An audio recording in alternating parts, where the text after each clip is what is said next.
You're on 94.1 FM 3WBC with Jerry Guirguis presenting the Egypt Australia Radio Show, a weekly English edition covering local and international news sourced from Australia, Egypt and the Greater Middle East and North Africa region. The program affectionately covers the arts, culture, trade and politics. And now here's Jerry Guirguis presenting the Egypt Australia Radio Show, 94.1 FM 3WBC, the voice of the Inner East.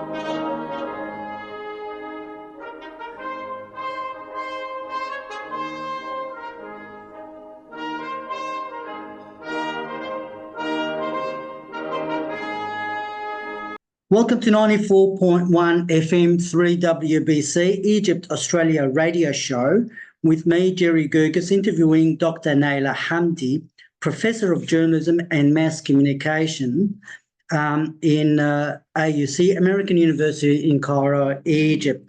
Dr. Naila Hamdy, former television journalist at CBS News. Her work in development of journalism education continues today at AUC, the American University in Cairo. Hi, Naila. It's great to have you in the state of Queensland, Australia, at a reasonable local time to me in Melbourne, Australia, than in Egypt. Thank you, Jerry. Always good to talk to you. This is not the first time, but I have to say I always enjoy it. Thank you so much. Now, you're here to attend the 74th Annual ICA Conference, the International Communications Association in Australia, as I said before. Can I start by welcoming you to Australia and to the state of Queensland? Thank you. I feel very welcome here. Thanks. Right. Let's start with the ICA's objectives of 2024. What were they? Actually, I'm here for my own objectives, which fall into the 74. I definitely don't know them.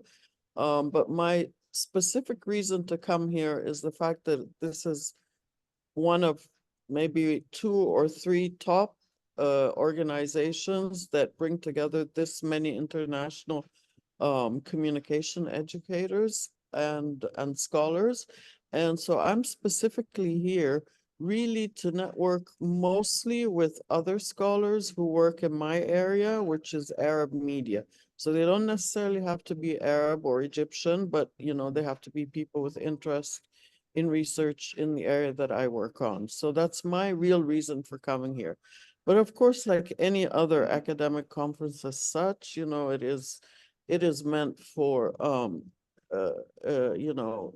helping people with their research agenda, networking people from different parts of the world, advancing our work and so forth. It plays the absolute string heart of my heart, as I tell you. It's something that we've spoken about quite a bit back 14 odd so years ago. In compiling the Arab communication studies, what do you go about putting in and taking out of the curriculum? Yeah, well, let's talk about scholarship first, because I'm here more for that than the teaching. So what happened with Arab communication studies is that it really developed from the American model and has not really been much or was not much noticed or very popular, because most people were publishing in local journals and in Arabic and never quite made it to the sort of international arena. But then closer to the Arab Spring, and then definitely when the Arab Spring started, there was a heightened interest, both externally and internally. So there's been a lot of work, but mostly around that sort of communication activism area. Maybe not so much other areas of communication, but this has been sort of the forte of those who work in this area. So that's been going on, and there's been a lot more research coming out of the region and about the region and from scholars from the region who are now working in other countries. And the reason we're here together is to see how we can advance that agenda, because we want it to get better and more noticed, and more noticed at international situations as such. Now, in terms of curriculum, that's a little different because, you know, again, most curricula follows sort of American models. I don't think that's really going to change anytime soon, although I'm a big proponent of localizing your studies, whether whether the teaching or the academic, because, you know, blindly following other media theorists in other parts of the world is often irrelevant.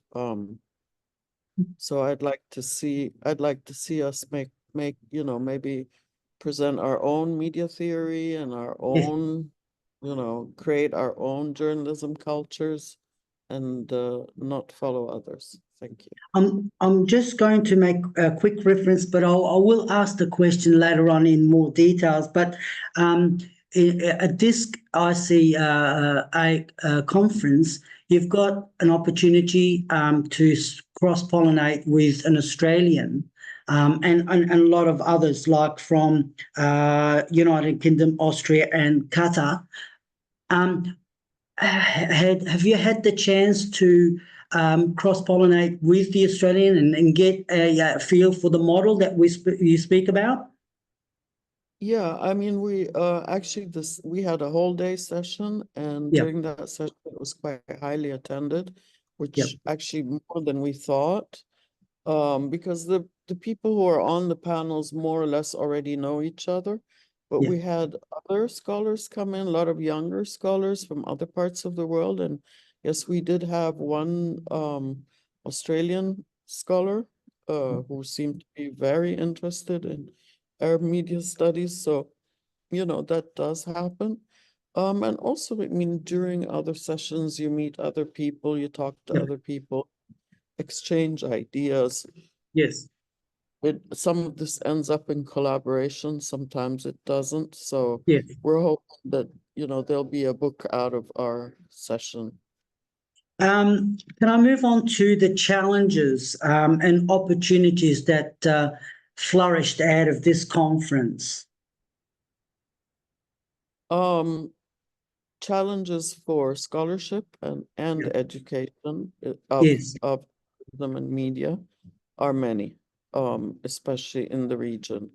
It's been the easiest time, and there's a sort of a connection between, well, there is a connection between journalism and media teaching and studies, you know, the scholarship that comes out of that.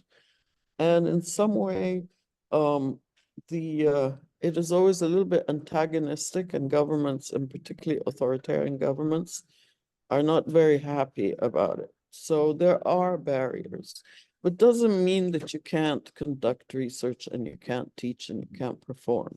You can. Right. It's not quite as straightforward as other parts of the world, I would say.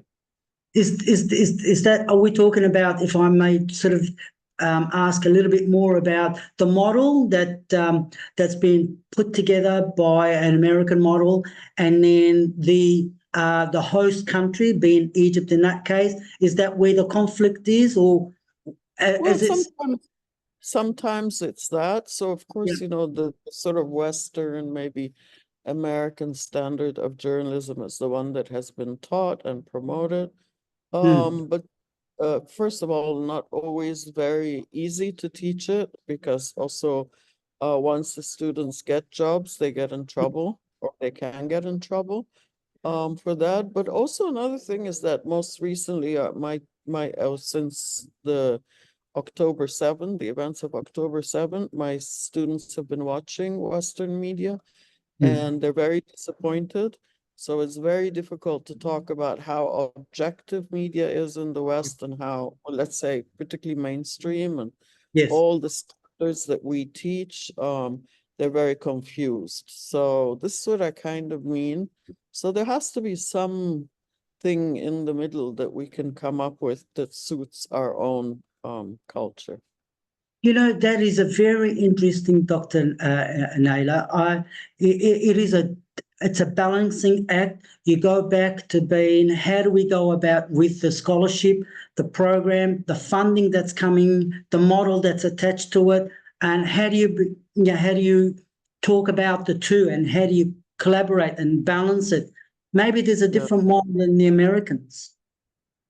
Yeah, I mean, there must be. I mean, there are other models. I mean, I would say the American model is probably the most dominant, but there are other models. You know, I look a lot. I really like Northern European, like, you know, Scandinavian countries, but their circumstances are so different. So also, there's a lot of things that come into play. It's not just about you trying to go out and do objective reporting. There's also society, there's also tradition, religion, so many things that have value, let's say, to a society in Australia may not necessarily have the same value to society in, let's say, Egypt or Oman or Saudi Arabia.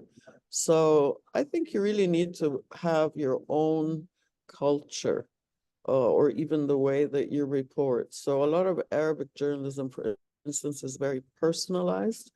And I actually find that it's almost like personal opinion. And I think that's okay because it's a whole lot better than hidden agenda that looks like it's objective but isn't. I do understand what you are alluding there. I do find listening to various channels and networks around social media, and you do get different narratives on the same topic because it's the source has been altered, and that's what it's all about. But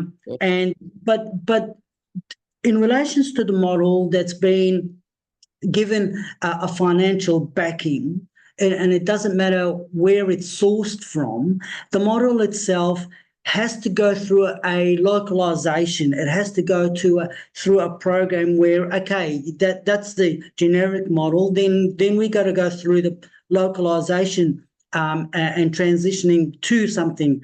Do you get that model and you go, oh, we can't, yes, we can? And well, yeah, I get that, and I get what you're saying, but I think also sometimes things happen organically and unexpectedly. So, you know, if you look at young people today, and even in Australia, not just in the US or in either area, everybody's going to social media for their news. yes. And the most recent events in the Middle East are mostly viewed via TikTok and Instagram, and it's a new model completely. It is not journalists, it's citizen journalists or whatever you want to call them, social media influencers, and they've been giving moment by moment updates, which their audience finds emotional and they can connect with because, you know, these influencers are young and they talk like them. I mean, if you watch them covering a war, you know, they start off talking about, you know, saying, hi, guys, and talking about things almost in a way that you think you're about to meet a makeup influencer, but it turns out to be someone who is really giving you the day-to-day events in their life. And so that was completely organic. No one taught anyone that at any kind of journalism school. It just happened. So now we're catch up. Can I just draw on some of the opportunities? You know, one or two, something that is going to sort of light the candle at the end of the tunnel for us from this conference. I think from this conference, you know, the fact that we got together was really important. We, as I said, when I say we got together, it's all those with interest in Arab media studies. And we have talked about a book coming out of this, but more importantly, a network. We have networks, but, you know, there's clearly a need for more networking and collaboration between internal, external scholars. We are on the ground, but they have more resources and maybe more opportunity, maybe more freedom. It's nice to work cross borders, I think. Yes. So I think this is really the real outcome. And we plan to meet again, even if it's not the ICA, we'll meet at other locations. Fantastic. That is, I welcome that, because something that we, like I said, previously 14, 15 years ago, we did speak about that quite a bit in actually getting the collaboration between Australia and Egypt. Right. Did the Arab diaspora, and before I sort of ask, did it sort of talk about and mention and address? I said earlier that yourself was there from Egypt. We've got University of Technology from Australia, Sydney, Australia. United Kingdom was represented. Austria was also there, and Qatar. And did the professional people that were there address the wars, occupation, migration, activism, counter-revolution, colonialism? Yeah, some of those things, and particularly maybe the sort of post-colonialism and decolonializing. That's something that always comes up. But again, just because of the events in the Middle East that have really pushed the agenda towards the Gaza war, I think that came up more frequently. In terms of coverage, access, all the angles to any kind of war you can think of. Even comparison with Ukraine. Oh, yes, of course. I suppose the thing that's been prevalent in the media, main media, of course, is the not the disinformation. I don't want to talk about disinformation and misinformation. I want to talk about the state of confusion. So it is an intentional part of, at the moment, that you get lots and lots of different and news that are, negating each other. So 1 minute we're talking about peace, another minute we're talking about war, and I'm talking on all theatre and stages. You've got this counterism, you've got this revolving door. What's happening there? Is that been mentioned? Is that talked about? Is it my imagination? No, it's not your imagination. I think it is being talked about, but again, not specifically at this meeting, not really. Because Right. of course, most people have their conviction one way here, or at least, those in our meeting. So I didn't hear a lot of counter narrative. But things like misinformation, disinformation, media literacy, that's discussed in every single communication meeting, and AI and not AI and all this kind of stuff comes up. Yes, it is. It is very interesting also that the other topic that's been talking about AI, but not just AI. It's about, you've got the component of freedom of press on one hand, and then you've got the private network where the messaging and the code, and then the authority of any state saying they should have overriding code to understand the encryption of any and every. And there's that dilemma. Well, we have a lot of that dilemma in different ways, like, how to use it to improve your journalism, but then how to use it not to compromise. Same goes with education. So it's been our dilemma in the last year and a half. I've been working with Egyptian journalists to see how comfortable they are with AI tools, what their fears are, whether they're using it, whether anyone is helping them. So it's still a very kind of bumpy phase. Yep. because it's all like individuals trying to use AI to better their journalism, but it's not clear yet how much they've learning formally. Newsrooms are not taking it on. But in terms of education, it's also a real issue because the chat GPT issues and dealing with students are already difficult to deal with pre GPT. Yes, we're hearing quite a bit from students, not just in doing journalism, but students right across the levels of education in Australia, where the report or the project that was been handed had some AI being influenced within the report that was given, and there's a lot of discussions about that. I did want to say thank you so much for allocating your time. Sincerely, I do, and I really hope that I look forward to your book. And I'm really looking forward to more on the networking between Australia and Egypt and American University in Cairo. Okay, I hope we get to see each other again soon, and thank you for having me on your show again.